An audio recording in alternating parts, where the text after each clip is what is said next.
in association with Hood Communication. You pretty little thing. We still on? This is our time. North Hughes 8.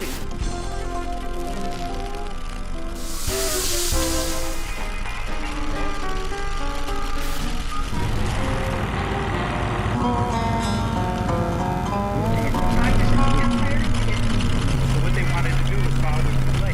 He just pitched the World Series a couple years before that. Hi, I'm Mike Carnival, and this is AdkJourney. Today, my guest is David Pitkin, author of several books on hauntings in the Adirondacks in the Northeast. Yes. His latest book is Ghosts of the Northeast.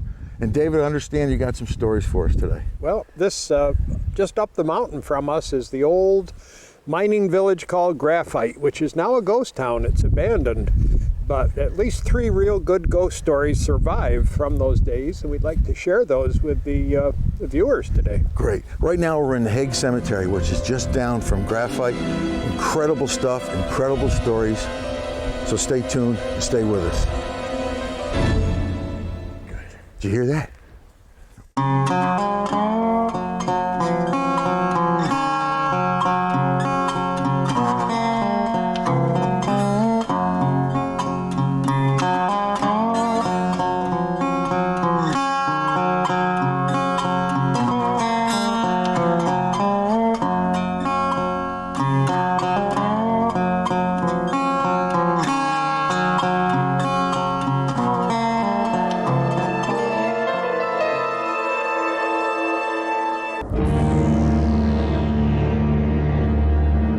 David, we are right now in what used to be the town of Graphite? Village, yeah, it was a little village. Probably about 300 people lived and worked here. And of course it got its name Graphite from the world's biggest deposit of graphite. And you know, back in colonial times people wrote with pen and ink, but during the Civil War in the 1860s, the soldiers couldn't be carrying pens through the battlefields with them, and the idea of a graphite rod inside wooden container, the lead pencil as it was called, was born. There never was lead in them, but it was graphite. Really? In 1880, a fellow named Ackerman discovered this lode of graphite up in here, and this was all purchased by the Dixon Company from Jersey City, New Jersey. Dixon pencils. Dixon pencils. I remember them well. Yeah, and because they shipped a lot of the graphite over to Ticonderoga, I think most of our listeners know that there was the Ticonderoga pencil that most of us grew up with, you know, writing with in school. Yeah. And so both the Dixon and Ticonderoga pencils really were born from the graphite here. Now you said that at one point there was, how many people would be living here? About 300 workers. 300 workers. Yeah, there was a school, I think 3 hotels, a post office, as well as individual homes.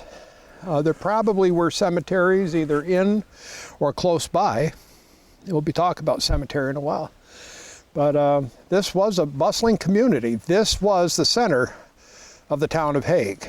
The village of Hague down the mountain, where we started out this morning, was simply a loading place on Lake George for the graphite that came off this mountain. This was the business center of the town of Hague for many years. And then in the 1920s, when they could get graphite from other parts of the world more cheaply, this place closed right down, and it was vacant by the end of 1925. Incredible. You know, what amazes me is that if you were to come in here, now obviously we came in by car, and if you just didn't wander off the path, you would never even know that this existed. Like, for instance, this foundation here. Yeah. Now, David, as I said, you know, this thing just seems like it appears out of nowhere. Yep. Now, you told me you were here before, just driving through this dirt road, and first time I came to Graphite, I drove through these old company streets. And it's hard to think of them as company streets, but that's what they were. And I saw nothing. And I had to say to a friend, I don't think there's any buildings left. And now that we have time to walk it today, my goodness, we have old foundations like this, old concrete pillars back in the woods. Yeah, yeah. you really begin to get some idea of the scope of this community. Probably the mine diggings were down over the hill here. Some of the operation was open pit mine. Now, where was is there a main factory connected to this area? Obviously, I think there must be farther down this other road. Maybe we'll take a joint down there too. But I've seen old photographs of horses pulling mine carts through rather low tunnels. So some of the operation here must have involved tunneling too, to get at this graphite. So you think that there's actually underground caves here? The stories I've been told is that for miles there's mine shafts, horizontal shafts running beneath much of this mountain. Wow. I noticed that a lot of this area now has been taken over by some hunting clubs. Mm-hmm. And I see some of the signs. So I basically now it's probably used just for hunting camps. But you know, it's interesting you should mention that. I wonder if these guys are aware of these possibility of underground caves that, you know, probably just one as second well you're if here, they the aren't. next second you're not. Yeah, it's interesting because I was be dangerous just to go checking around. I found this looks like an old milk bottle from Ticonderoga. It's Ledgewood Ever Farms. Ledge Ever Farms. I can't even hardly read it, mm-hmm. But it's an old milk bottle. Mm-hmm. And my father swears that my original father was the milkman, but that's a whole different. It's a whole different program. Yeah, on a different channel, I might add. So, but it's just interesting. And then I noticed on right behind us, it looks like what appears to be like an old bunker system set up. Yeah. Where I almost wonder if that's where they stored the TNT. Yeah, right. To loosen up the graphite here. It's amazing. I mean, all you have to do is take a 2-minute walk into the woods, and it's amazing the things that you'll find. And you just have to use your imagination of what this must have been like. Yeah. You know, 100 years ago. We found a lot of low footings or foundations for what looked like poured concrete foundations running back in the woods up the hill here. And you can only guess what kind of commercial buildings those were. Now, any research on any hauntings in this area, or maybe deaths? Some of the miners that have died. Well, certainly there were casualties. Any mining operation, any logging operation in the mountains, of course, people died accidentally. And I don't have any stories directly attributable to the mining operation.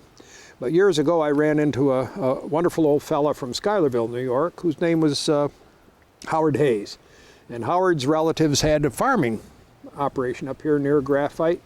And Howard gave me 3 ghost stories from the 1800s. So that these ghost stories were operative well over 120 years ago. And 3 of those have to do with the graphite area here. Really? You want to share one? Sure, I'd be glad to give you one.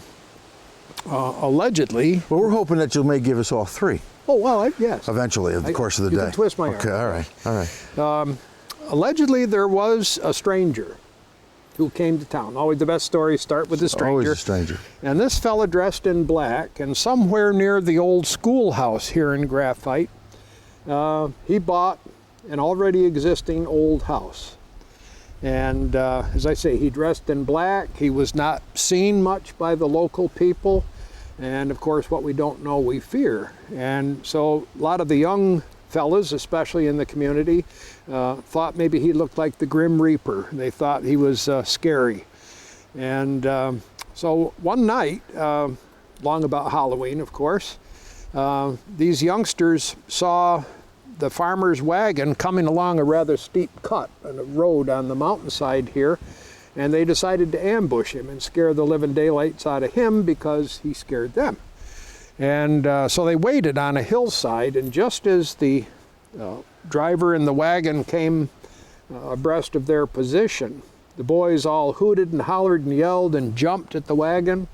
This spooked the team of white horses, and the wagon went out of control on down the mountain, and when it came to a turn, it couldn't negotiate the turn, and the wagon and the driver and the horses all went over the cliff and all shattered and died down below.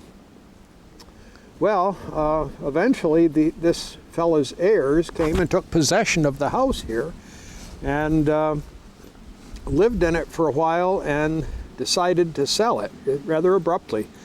And it was never clear why. The new people, the new buyers came, they thought it was a good price, but the heirs of the old black-suited man said, well, live in the house for a year before you buy it. And so the people did, and at the end of the year they said, this is great, and they signed the contract. And not long after that, standing in the front yard of their house, they heard a noise and looked down the road, and here comes a wagon and a driver and 4 white horses moving at breakneck speed, and the driver in the wagon with his whip, and he's driving the team directly at the house, and then it's gone. So the next day, these new buyers put the house up for sale. And eventually some buyers were found, and they came. But the owner said, look, live here for a year, and then if you still want to buy it, fine. And so these people lived there for a year, no problems, signed the purchase contract, and again, within just a matter of weeks, same scene repeated itself. The crazy man dressed in black, whipping his horses up the mountain road and coming right at the house, and these people likewise left, and the house was never lived in again. Howard said that on his 60th birthday, he came up to see where his dad had showed him that the old house had been, but it was much like this place here, just ruins, just a foundation, trees growing up through the old foundation, and no one ever dared to live where the old ghost man had lived before. And that happened right? That would have happened very close, probably within a mile of here. If we could discover where the old schoolhouse was, that's where the old fellow's farm was. So you think it happened pretty much close? Take care. Yeah.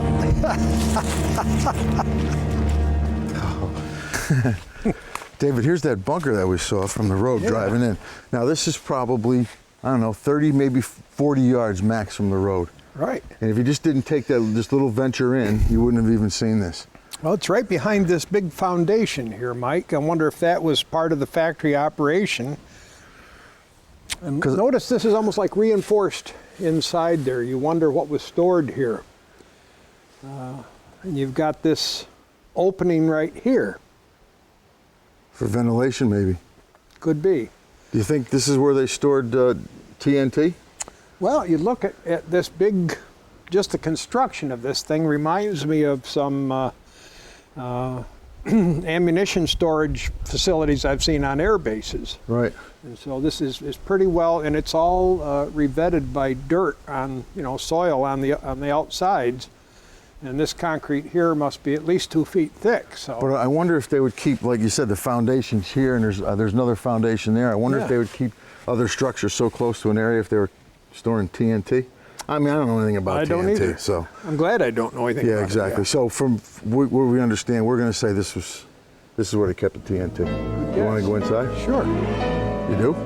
I mean, you want to go inside? Well, I've never been there before. Well, no, go ahead. That's what ghost hunting's about. I guess, and let me know if you find anything. Okay. All right. Boy, it's dark in here. Let me come in, David. David? David? Yeah. David? Yeah. You said that this place was closed, right? Why? Well, go tell Zachariah in there, will you? We'll be right back. Adirondack Journey. David, this obviously is the site of the factory. Yeah, looks like a series of chimneys here, probably some kind of a furnace. Must have done some smelting here. Yeah. I picked up a little piece of what I take to be graphite. There's huge piles of... That's pretty light. It is, yeah. Piles of tailings and waste from the mining operation, the refining operation here. So apparently they would grind it at the factory. Yeah, it must have ground it into a powder, and probably there's some stuff in there they don't need, so they would have had to extract that. Yeah. But this factory complex just goes down over the side of the mountain here, and we've seen all kinds of construction. Yeah, we took a pretty good walk down there. It was just pretty intense. Plus, you can see that where the stream is still running through, and where they had put up, where they blockaded it and put up the cement pilings, where the water was still going through it today. It's pretty amazing. Yeah, they must have had some probably generated their own power here, don't you think? Apparently they had to. And the pillars are marked with dates, and you mentioned pouring cement up here in Well, this one February. here nearby was February 1914. I can't imagine being here in the wintertime, pouring the different layers to make this chimney. Man. And then caring whether you put a date on it. Yeah, you know? exactly. I'd be so cold. Yeah, you're not kidding. You'd need like a pair of neoprene gloves or something. Yeah. Yeah. And the other chimney has a date of April of 1914 too, so. Man, just the manpower alone. We've seen huge boulders shaped and squared and used for foundations up here, and you have to wonder how these were lifted into place. They must have had cranes of some kind. Well, pulleys, I mean, they probably, Yeah. I mean, I bet you draft horses were probably very essential up here in that time. And those horses, being involved with them, they could do some incredible stuff. So It's but amazing. It's really, really, really interesting. And I understand that there was a cave.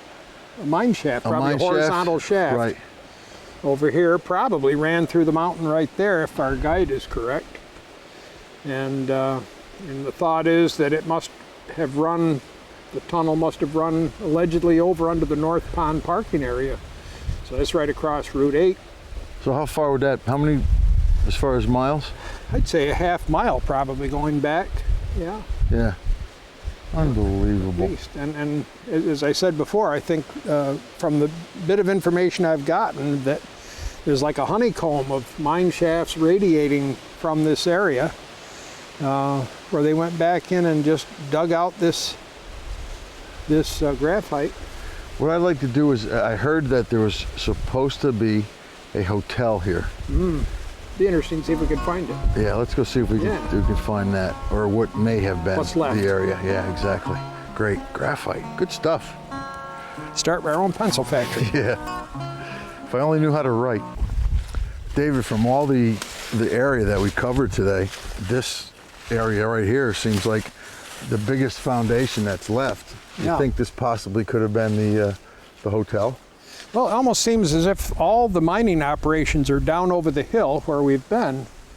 And we've already passed a number of little, what look like maybe cottages, foundations. Now, this is pretty big, poured concrete. Yeah. Now, what would have made, why a hotel here? I mean, it seemed like from all the other foundations that we found that everybody had their own little homestead. Why would they need a hotel here? Well, my guess would be that you had a lot of company men. Let's remember the Dixon Company was headquartered in New Jersey, and you must have had company people come up here, and they're not going to stay in the workers' houses, and they're not certainly going to stay in the mill buildings. So they're going to want some kind of, and maybe you had buyers, maybe you had people that would come to the mill and want to look over the process, see if things were being done properly. And this is a pretty good size. See the big concrete posts up here in the back. Yeah, too. compared to the other foundations, this is probably 10 times larger than any of the other homesteads. Yeah, So you have to wonder what the quality, when we say hotel, people have to realize this is not a 5-star hotel up in the woods, but how good was the food, you know, how often did they change the sheets? Yeah, really, if they had sheets. Yeah, and what do you think they did for bathing? Did they have a communal bathroom, or did they have a bathroom in every room? Yeah. And this... Then I wonder if you know, the people, you know, they had to have the chefs and the people that would work at the hotel themselves. I wonder if they were maybe wives of the miners type thing. So it's neat to kind of imagine what this area, the hustle and the bustle, this area must have been. And now it's just like, no pun intended, but dead quiet. Dead quiet. Except for that raven. Yeah. How appropriate. Man, you freak me out, David. But you know, we've passed a lot of quite small, maybe 10 by 10, 15 by 15 cellar holes, which probably, it's hard to think of them having a business use. So these must have been like workers' cottages, maybe 2 rooms at the best, probably with an outhouse out back. And you know, I've got a story about one of the old houses here. Here we go. I knew this was coming. Well, come on up here and sit down. Let's talk about it. This is a good story. I like it.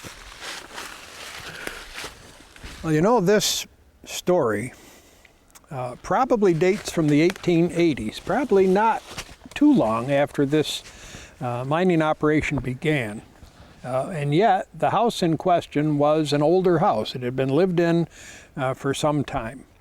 So as the story begins, husband and wife, we assume the husband must have worked here at the Dixon Works, and husband would return home at night, and the wife is telling him about this unearthly moaning sound.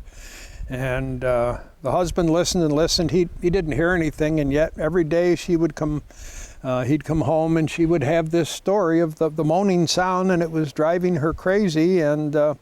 And so on a flyer, one day she went over to the neighbor's house and invited the woman to come in and hear.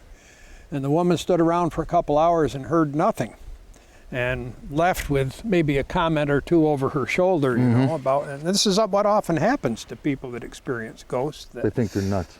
People will call them names or shame them, you know, and that doesn't mean they're not there.